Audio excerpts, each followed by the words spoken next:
যা ঘটবে বলে প্রেডিক্ট করছিলাম ঠিক তাই ঘটেছে। ডক্টর ইউনূস সরকার দেশের রাজনৈতিক অঙ্গনে একটা বড় ঝামেলা বাঁধিয়ে দিয়েছেন এবং এটা একেবারেই পরিকল্পিত।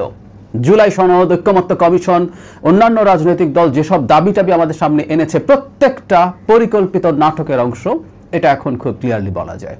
ঠিক যা যা প্রেডিক্ট করছিলাম তাই হয়েছে। কিছুক্ষণ আগে প্রধান উপদেষ্টা ভাষণ দিলেন এবং যে বিষয়কে নিয়ে রাজনৈতিক সংকট তৈরি হয়েছে সেটা নিয়ে তাদের যে সিদ্ধান্ত জানালেন, এই সিদ্ধান্তটাই প্রেডিক্ট করছিলাম। উনি কি কি জানিয়েছেন বলছি এবং কেন বলছে এটা রাজনৈতিক সংকটকে খুবই ঘনীভূত করেছে এবং এতে মনে হয় যে সরকারের ভিন্ন কোনো উদ্দেশ্য আছে নির্বাচন ছাড়া। সত্যিই আছে। প্রধান উপদেষ্টা তার সিদ্ধান্ত এভাবে জানিয়েছেন, জুলাই আদেশ স্বাক্ষরিত হয়েছে, রাষ্ট্রপতি এটা স্বাক্ষর করবেন। এখানেও খেলা ছিল, আসবো, এটা গেজেট হয়ে যাবে খুব দ্রুতই।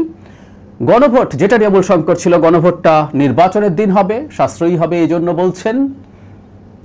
এই গণভোট আগে হওয়া নিয়েও একটা নাটক করিয়েছে সরকার জামাতকে মাঠে নামিয়ে, আসবো সেটাও। সো ওই দিন হবে ধারণা করছিলাম। এবং গণভোটে একটা প্রশ্নে ক খ গ ঘ 4টা অপশন দিয়ে 4টা সহই প্রশ্ন, আসলে জবাব প্রশ্ন একটাই, হ্যাঁ বা না একটাতেই বলতে হবে, কিন্তু একটা প্রশ্নের মধ্যে ক খ গ ঘ দিয়ে 4টা বিষয় উল্লেখ থাকবে। 4টা বিষয় হচ্ছে এরকম। একটা হলো মানে আমাদের যে তত্ত্বাবধায়ক সরকার হতে যাচ্ছে সেটা, এবং সাংবিধানিক কমিশনগুলো সনদে যেভাবে আছে সেভাবে গঠিত হবে। আমাদের জানা থাকতে হবে এখানে কিন্তু বিএনপি নোট অফ ডিসেন্ট ছিল তত্ত্বাবধায়ক সরকারের শেষ ধাপ নিয়ে। তারা তত্ত্বাবধায়ক সরকার চান, এটাকে আবার কেউ কেউ এভাবে ইউজ করতে চেষ্টা করে যে বিএনপি তত্ত্বাবধায়ক সরকার চায় না। নোট অফ ডিসেন্ট হচ্ছে গঠন প্রক্রিয়ার একটা শেষ ধাপে এসে, সেটা ডিফারেন্ট আলোচনা, এটা লজিক্যাল বা illogical is a different debate. এর বাইরে সব সাংবিধানিক কমিশনের কথা বলা হয়েছে। বিএনপি শুধুমাত্র নির্বাচন কমিশন গঠন নিয়ে সবার সাথে একমত হয়েছে, বাকিগুলোর ক্ষেত্রে না। সো এর মধ্যেও বিএনপির ডিসেন্ট আছে। দ্বিতীয় খ, যেটা সবচেয়ে বেশি আলোচিত এবং ডিবেটেড, সেটা হচ্ছে আপার হাউস হবে, পিআর থাকবে, মানে ভোটের প্রপোর্শনাল রিপ্রেজেন্টেশন, এবং সংবিধান সংশোধনের ক্ষেত্রে সেটা ক্ষমতা থাকবে, সেটা উল্লেখ করা দেওয়া হয়েছে, সাধারণ সংখ্যাগরিষ্ঠতা লাগবে বলা হয়েছে। গ হচ্ছে এর বাইরে যেগুলোতে ঐক্যমত্য হয়েছে 30টা বিষয়। সংবিধানের 48টার মধ্যে 18টাতে সবারই এক এক জনের এক একটা সহ 18টাতে নোট অফ ডিসেন্ট আছে। 30টা যেগুলো আছে সেগুলো যেই ক্ষমতায় আসুক করতে বাধ্য থাকবে। এটা লজিক্যাল, কারণ হচ্ছে যেহেতু 30টাতে কারো নোট অফ ডিসেন্ট নেই, যেই ক্ষমতায় আসুক সে এটা করবে। এবং বাকি বিষয়গুলো তার মানে এই নোট অফ ডিসেন্টের মধ্যে বাকি বিষয় যেগুলো নোট অফ ডিসেন্ট আছে সেগুলো ইচ্ছের উপরে ছেড়ে দিয়েছেন। অ্যাপারেন্টলি বিরাট দয়ার সাগর হয়ে সরকার এটা করেছে বলে মনে হয়। তার মানে ব্যাপারটা এরকম দাঁড়ালো, বিএনপির সব যে নোট অফ ডিসেন্ট আছে সবগুলো না, 2টো নোট অফ ডিসেন্ট আসলে সরকার নিজের উদ্যোগে তুলে ফেলছেন এবং এটাকে গণভোটে দিয়ে দিচ্ছেন। এখন জনগণকে ভোট দিতে হলে এই 4টার ওপরেই একসাথেই হাঁ বা না ভোট দিতে হবে। তার মানে যদি হাঁ ভোট হয়ে যায় তাহলে আপার হাউস পিআর বিএনপিকে করতে হবে, এই ধরনের কথাবার্তা বা পরিস্থিতি তৈরি করা হচ্ছে।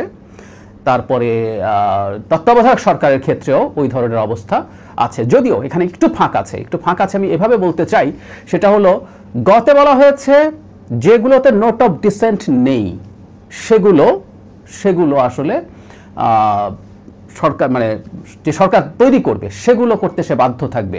এখন ওপরের দুটো যদি হাঁ হয়ে যায় তাহলে কি হবে, এটা কিন্তু এই গণভোটে অ্যাপারেন্টলি নেই। কিন্তু প্রধান উপদেষ্টা তার বক্তব্যের পরবর্তী সময়ে গিয়ে ক্লিয়ারলি বলছেন যে ওটাও করতে হবে। ওটা যদি হাঁ হয়ে যায় তখন এই যে 270 দিনের মধ্যে এগুলো এফেক্টিভ করার প্রশ্নে বলছেন, ওটা কমিয়ে এনে 180 দিন মানে 6 মাস করা হয়েছে, এবং তার 30 দিনের মধ্যে লোয়ার হাউসের প্রপোর্শনাল রিপ্রেজেন্টেশন অনুযায়ী আপার হাউস তৈরি করতে হবে। তার মানেটা এটুকু বুঝতে পারছি তার বক্তব্যে, গণভোট যদি হাঁ হয় তাহলে উপরের প্রথম ক আর খ, আমি আবারও বলছি, ক হচ্ছে তত্ত্বাবধায়ক সরকার এবং সব সাংবিধানিক কমিশন সনদে যেভাবে বলা হয়েছে সেভাবে করা হবে। সো এখানে বিএনপির নোট অফ ডিসেন্ট থাকলেও হাঁ মানে হচ্ছে জনগণ এটা গ্রহণ করছে অ্যাপারেন্টলি। যদি এই একটা প্যাকেজে হাঁ দেওয়া মানে এটা বোঝায় কিনা, এটা সিরিয়াস প্রশ্ন আছে।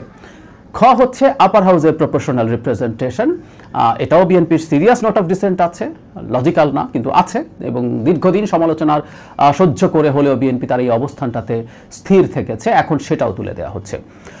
যা অনুমান করছিলাম ঠিক তাই হচ্ছে, এবং এটা যেন একটা নাটক তৈরি করা হয়েছিল। জামায়াতকে মাঠে নামিয়ে বলা হয়েছে তুমি নভেম্বরে গণভোট চাও। যখন আমি জানি প্রতিক্রিয়া যখন আসবে জামাত বলার চেষ্টা করবে, না গণভোট নভেম্বরেই তো চেয়েছিলাম, ওটা হলে ভালো হতো।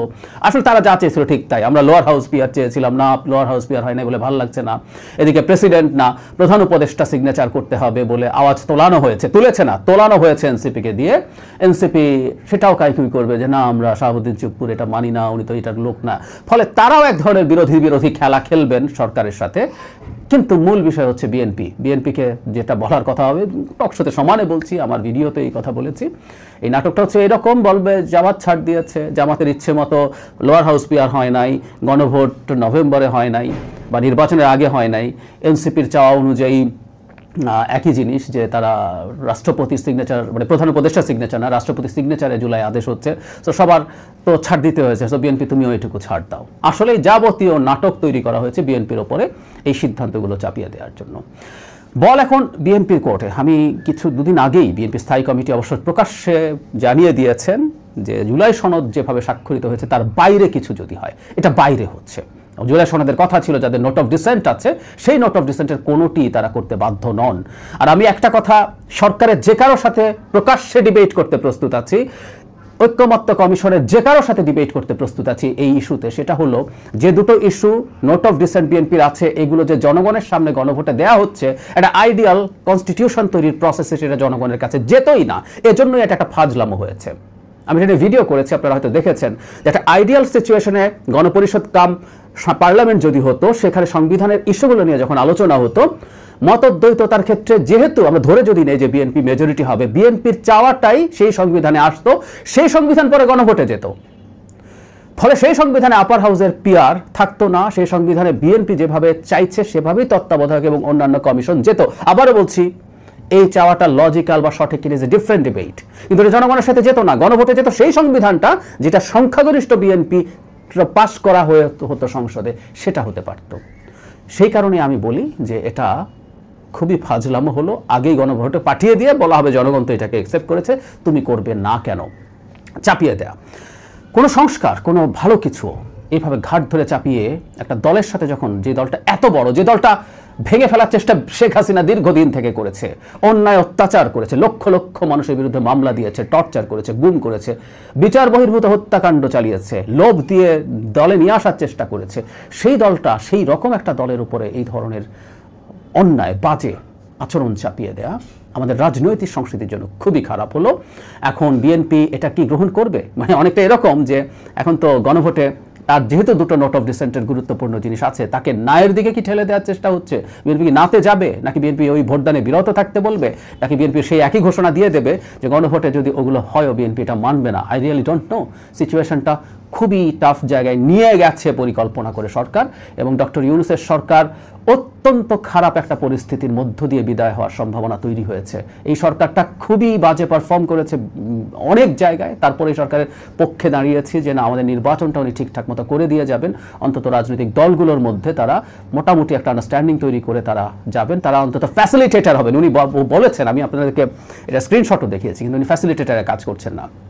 তিনি এবং আরও কিছু দল মিলে, সরকার সহ সরকারের বাইরের এবং কিছু দল মিলে একটা নেক্সাস তৈরি করেছেন, তারা একটা নাটক প্লট করেছেন, করে তারা শেষ পর্যন্ত এই ঘটনাটা ঘটিয়েছেন। অথচ আমি বারবার বলছি, এই ঘটনা, এটা যদি এরকম ভাবে জানা যেত, শুরুতেই যদি জানিয়ে দিত, সেই জানানোর পর রুলস অফ দ্য গেম যদি ফিক্স থাকতো, সেইটার ক্ষেত্রে ঐক্যমত্য কমিশনে কেউ আলোচনা করতে যাবে কি যাবে না সে তার অবস্থা বুঝে সিদ্ধান্ত নিতে পারতো, বিএনপি নাও যেতে পারতো।